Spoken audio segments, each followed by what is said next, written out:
नैव तस्य कृतेनार्थो नाकृतेनेह कश्चन न चास्य सर्वभूतेषु कश्चिदर्थव्यपाश्रयः। 18वां श्लोक। उस कर्मयोग से सिद्ध हुए महापुरुष का इस संसार में न तो कर्म करने से कोई प्रयोजन रहता है और न कर्म न करने से ही कोई प्रयोजन रहता है, तथा संपूर्ण प्राणियों में यानी किसी भी प्राणी के साथ इसका किंचन मात्र भी स्वार्थ का संबंध नहीं रहता। व्याख्या। नैव तस्य कृतेनार्थः। प्रत्येक मनुष्य की कुछ न कुछ करने की प्रवृत्ति होती है। जब तक यह करने की प्रवृत्ति किसी सांसारिक वस्तु की प्राप्ति के लिए होती है, तब तक उसका अपने लिए करना शेष रहता ही है। अपने लिए कुछ न कुछ पाने की इच्छा से ही मनुष्य बंधता है। उस इच्छा की निवृत्ति के लिए कर्तव्य कर्म करने की आवश्यकता है।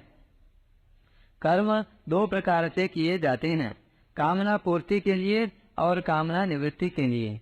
साधारण मनुष्य तो कामना पूर्ति के लिए कर्म करते हैं, पर कर्मयोगी कामना निवृत्ति के लिए कर्म करता है। इसलिए कर्मयोग से सिद्ध महापुरुष में कोई भी कामना न रहने के कारण उसका किसी भी कर्तव्य से किंचन मात्र भी संबंध नहीं रहता। उसके द्वारा निस्वार्थ भाव से समस्त सृष्टि के हित के लिए स्वतः कर्तव्य कर्म होते हैं। कर्मयोग से सिद्ध महापुरुष का कर्मों से अपने लिए व्यक्तिगत सुख आराम के लिए कोई संबंध नहीं रहता है। इस महापुरुष का यह अनुभव होता है कि पदार्थ, शरीर, इंद्रियां, अंतःकरण आदि केवल संसार के हैं और संसार से मिले हैं, व्यक्तिगत नहीं हैं। अतः इनके द्वारा केवल संसार के लिए ही कर्म करना है, अपने लिए नहीं। कारण यह है कि संसार की सहायता के बिना कोई भी कर्म नहीं किया जा सकता।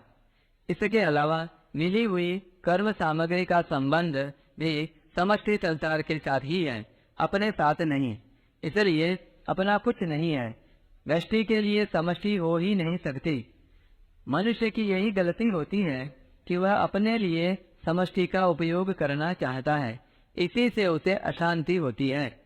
अगर वह शरीर, इंद्रियां, मन, बुद्धि, पदार्थ आदि का समष्टि के लिए उपयोग करे तो उसे महान शांति प्राप्त हो सकती है। कर्मयोग से सिद्ध महापुरुष में यही विशेषता रहती है कि उसके कहलाने वाले शरीर, इंद्रियां, मन, बुद्धि, पदार्थ आदि का उपयोग मात्र संसार के लिए ही होता है। अतः उसका शरीर आदि की क्रियाओं से अपना कोई प्रयोजन नहीं रहता। प्रयोजन न रहने पर भी उस महापुरुष से स्वाभाविक ही लोगों के लिए आदर्श रूप उत्तम कर्म होते हैं। जिसका कर्म करने से प्रयोजन रहता है, उससे आदर्श कर्म नहीं होते, यह सिद्धांत है। ना कृते नियः कश्चन। जो मनुष्य शरीर, इंद्रियां, मन, बुद्धि आदि से अपना संबंध मानता है और आलस्य, प्रमाद आदि में रुचि रखता है, वह कर्मों को नहीं करना चाहता, क्योंकि उसका प्रयोजन प्रमाद, आलस्य, आराम आदि से उत्पन्न तामस सुख रहता है। परंतु यह महापुरुष जो सात्विक सुख से भी ऊंचा उठ चुका है, तामस सुख में प्रवृत्त हो ही कैसे सकता है, क्योंकि इसका शरीर आदि से किंचन मात्र भी संबंध नहीं रहता। फिर आलस्य, आराम आदि में रुचि रहने का तो प्रश्न ही नहीं उठता।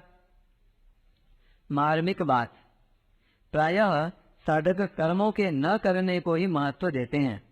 वे कर्मों से उपरत होकर समाधि में स्थित होना चाहते हैं, जिससे कोई भी चिंतन बाकी न रहे।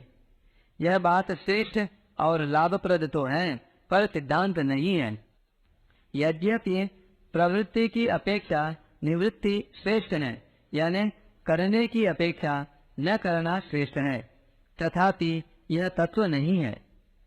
प्रवृत्ति और निवृत्ति यानी करना और न करना दोनों ही प्रकृति के राज्य में हैं। निर्विकल्प समाधि तक सब प्रकृति का राज्य है, क्योंकि निर्विकल्प समाधि से भी व्युत्थान होता है। क्रिया मात्र प्रकृति में ही होती है। प्रकर्षेण करणम इति प्रकृति, और क्रिया हुए बिना व्युत्थान का होना संभव ही नहीं। इसलिए चलने, बोलने, देखने, सुनने आदि की तरह सोना, बैठना, खड़ा होना, मौन होना, मूर्छित होना और समाधिस्थ होना भी क्रिया है। टिप्पणी: प्रकृति निरंतर क्रियाशील है, इसलिए उससे संबंध रखते हुए कोई भी प्राणी किसी भी अवस्था में क्षण मात्र भी कर्म किए बिना नहीं रह सकता। अतः जब तक प्रकृति का संबंध है तब तक समाधि भी कर्म ही है, जिसमें समाधि और व्युत्थान ये दो अवस्थाएं होती हैं। परंतु प्रकृति से संबंध विच्छेद होने पर दो अवस्थाएं नहीं होती, प्रत्युत सहज समाधि अथवा सहज अवस्था होती है, जिससे कभी व्युत्थान नहीं होता, कारण कि अवस्था भेद प्रकृति में है, स्वरूप में नहीं।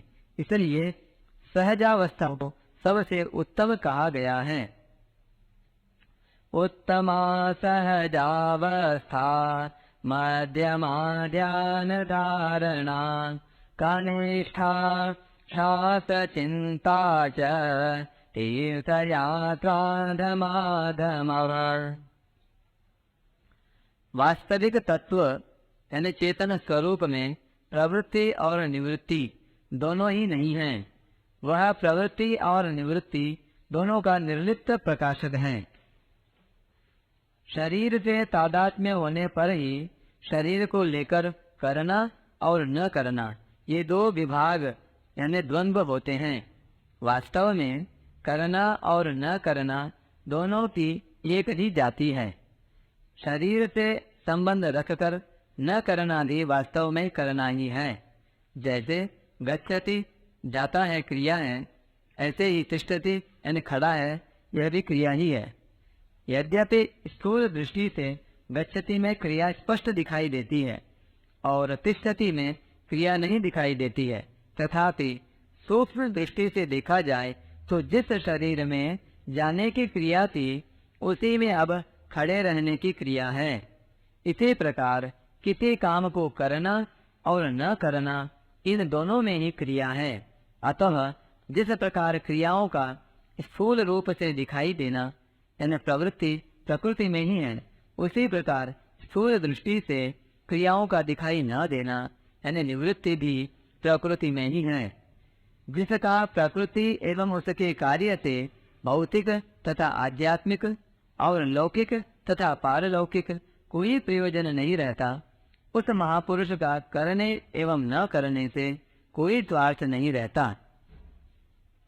जड़ता के साथ संबंध रहने पर ही करने और न करने का प्रश्न होता है, क्योंकि जड़ता के संबंध के बिना कोई क्रिया होती ही नहीं।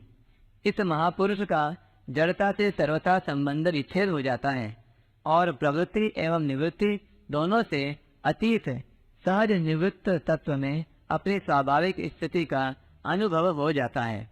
अतः साधक को जड़ता से यानी शरीर में अहंता और ममता से संबंध विच्छेद करने की ही आवश्यकता है। तत्व तो सदा ज्यों का त्यों विद्यमान है ही। न चास्य सर्वभूतेषु कश्चिदर्थ व्यपाश्रयः। शरीर तथा संसार से किंचन मात्र भी स्वार्थ का संबंध न रहने के कारण उस महापुरुष की समस्त क्रियाएं स्वतः दूसरों के हित के लिए होती हैं। जैसे शरीर के सभी अंग स्वतः शरीर के हित में लगे रहते हैं, ऐसे ही उस महापुरुष का अपना कहलाने वाला शरीर जो संसार का एक छोटा सा अंग है, स्वतः संसार के हित में लगा रहता है। उसका भाव और उसकी संपूर्ण चेष्टाएं संसार के हित के लिए ही होती हैं। जैसे अपने हाथों से अपना ही मुख धोने पर अपने में स्वार्थ, प्रत्युपकार अथवा अभिमान का भाव नहीं आता, ऐसे ही अपने कहलाने वाले शरीर के द्वारा संसार का हित होने पर उस महापुरुष में किंचित भी स्वार्थ, प्रत्युपकार अथवा अभिमान का भाव नहीं आता। पूर्व श्लोक में भगवान ने सिद्ध महापुरुष के लिए कहा कि उसके लिए कोई कर्तव्य नहीं है, तस्य कार्यम न विद्यते। उसका हेतु बताते हुए भगवान ने इस श्लोक में उस महापुरुष के लिए 3 बातें कही हैं। 1. कर्म करने से उसका कोई प्रयोजन नहीं रहता। 2. कर्म न करने से भी उसका कोई प्रयोजन नहीं रहता। और 3. किसी भी प्राणी और पदार्थ से उसका किंचन मात्र भी स्वार्थ का संबंध नहीं रहता, अर्थात कुछ पाने से भी उसका कोई प्रयोजन नहीं रहता। वस्तुतः स्वरूप में करने अथवा न करने का कोई प्रयोजन नहीं है और किसी व्यक्ति तथा वस्तु के साथ कोई संबंध भी नहीं है, कारण कि शुद्ध स्वरूप के द्वारा कोई क्रिया होती ही नहीं। जो भी क्रिया होती है वह प्रकृति और प्रकृति जन्य पदार्थों के संबंध से ही होती है, इसलिए अपने लिए कुछ करने का विधान ही नहीं है। जब तक मनुष्य में करने का राग, पाने की इच्छा, जीने की आशा और मरने का भय रहता है, तब तक उस पर कर्तव्य का दायित्व रहता है। परंतु जिस समय किसी भी क्रिया को करने अथवा न करने का कोई राग नहीं है, संसार की किसी भी वस्तु आदि को प्राप्त करने की इच्छा नहीं है, जीवित रहने की कोई आशा नहीं है और मृत्यु से कोई भय नहीं है, उसे कर्तव्य करना नहीं पड़ता। प्रत्युत उससे स्वतः कर्तव्य कर्म होते रहते हैं। जहाँ अकर्तव्य होने की संभावना हो वही कर्तव्य पालन की प्रेरणा रहती है। विशेष बात, गीता में भगवान की ऐसी शैली रही है कि वे भिन्न भिन्न साधनों से परमात्मा की ओर चलने वाले साधकों के भिन्न भिन्न लक्षणों के अनुसार ही परमात्मा को प्राप्त सिद्ध महापुरुषों के लक्षणों का वर्णन करते हैं। यहाँ 17वें 18वें श्लोकों में भी इसी शैली का प्रयोग किया गया है। जो साधन जहाँ से प्रारंभ होता है, अंत में वही उसकी समाप्ति होती है। गीता में कर्मयोग का प्रकरण यद्यपि दूसरे अध्याय के 39वें श्लोक से प्रारंभ होता है, तथापि कर्मयोग के मूल साधन का विवेचन दूसरे अध्याय के 47वें श्लोक में किया गया है। उस श्लोक के 4 चरणों में बताया गया है, कर्मण्येवाधिकार से, तेरा कर्म करने में ही अधिकार है। माँ फलेषु कदाचन, कर्म फलों में तेरा कभी भी अधिकार नहीं है। माँ कर्म फल हेतुर्भो, तू कर्म फल का हेतु मत बन। माँ ते संगोस्त कर्मणि, तेरी कर्म न करने में आसक्ति न हो। प्रस्तुत श्लोक में ठीक उपर्युक्त साधना की सिद्धि की बात है। वहाँ दूसरे के 47वें श्लोक में दूसरे और तीसरे चरण में साधक के लिए जो बात कही गई है, वह प्रस्तुत श्लोक के उत्तरार्ध में सिद्ध महापुरुष के लिए कही गई है कि उसका किसी प्राणी और पदार्थ से कोई स्वार्थ का संबंध नहीं रहता। वहाँ पहले और चौथे चरण में साधक के लिए जो बात कही गई है, वह प्रस्तुत श्लोक के पूर्वार्ध में सिद्ध महापुरुष के लिए कही गई है कि उसका कर्म करने अथवा न करने दोनों से ही कोई प्रयोजन नहीं रहता। इस प्रकार 17वें 18वें श्लोकों में कर्मयोग से सिद्ध हुए महापुरुष के लक्षणों का ही वर्णन किया गया है। कर्मयोग के साधन की दृष्टि से वास्तव में 18वां श्लोक पहले तथा 17वां श्लोक बाद में आना चाहिए, कारण कि जब कर्मयोग से सिद्ध हुए महापुरुष का कर्म करने अथवा न करने से कोई प्रयोजन नहीं रहता तथा उसका किसी भी प्राणी पदार्थ से किंचित मात्र भी स्वार्थ का संबंध नहीं रहता, तब उसकी रति, तृप्ति और संतुष्टि अपने आप में ही हो जाती है। परंतु 16वें श्लोक में भगवान ने मोघम पार्थ सजीवती पदों से कर्तव्य पालन न करने वाले मनुष्य के जीने को निरर्थक बतलाया था। अतः 17वें श्लोक में यह तो पद देकर यह बतलाते हैं कि यदि सिद्ध महापुरुष कर्तव्य कर्म नहीं करता तो उसका जीना निरर्थक नहीं है, प्रत्युत महान सार्थक है, कारण कि उसने मनुष्य जन्म के उद्देश्य को पूरा कर लिया है। अतः उसके लिए अब कुछ भी करना शेष नहीं रहा। जिस स्थिति में कोई भी कर्तव्य शेष नहीं रहता, उस स्थिति को साधारण से साधारण मनुष्य भी प्रत्येक अवस्था में तत्परता एवं लगन पूर्वक निष्काम भाव से कर्तव्य कर्म करने पर प्राप्त कर सकता है, क्योंकि उसकी प्राप्ति में सभी स्वतंत्र और अधिकारी हैं। कर्तव्य का संबंध प्रत्येक परिस्थिति से जुड़ा हुआ है, इसलिए प्रत्येक परिस्थिति में कर्तव्य निहित रहता है। केवल सुख लोलुपता से ही मनुष्य कर्तव्य को भूलता है। यदि वह निस्वार्थ भाव से दूसरों की सेवा करके अपनी सुख लोलुपता मिटा डाले तो जीवन के सभी दुखों से छुटकारा पाकर परम शांति को प्राप्त हो सकता है। इस परम शांति की प्राप्ति में सबका समान अधिकार है। संसार के सर्वोपरि पदार्थ, पद आदि सबको समान रूप से मिलने संभव नहीं है, किंतु परम शांति सबको समान रूप से ही मिलती है। परिशिष्ट भाव। संसार में करना और न करना दोनों सापेक्ष हैं, इसलिए मेरे को कुछ नहीं करना है, यह भी करना ही है। परंतु परमात्म तत्व में न करना निरपेक्ष है, स्वाभाविक है।